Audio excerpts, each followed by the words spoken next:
అందరికీ నమస్కారం। ఈ రోజు మనం రామాయణం గురించి నేర్చుకుందాం।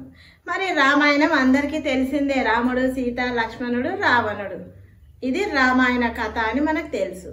దాని గురించి పూర్తి వివరాలని పాఠంలో నేర్చుకుందాం।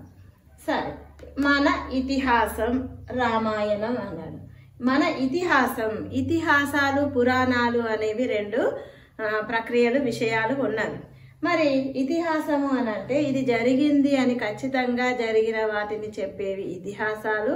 పురాణాలు అని అంటే పాతది అని అర్థం, అంటే పాతదైనా కొత్తగా భాషించేది భాషిల్లేది అని అర్థం।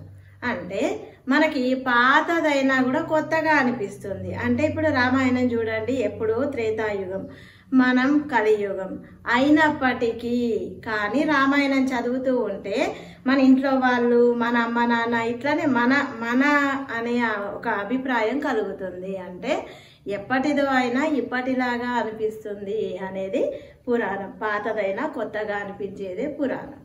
మరి ఇది ఇతిహాసం పురాణం చూద్దాం। రామాయణం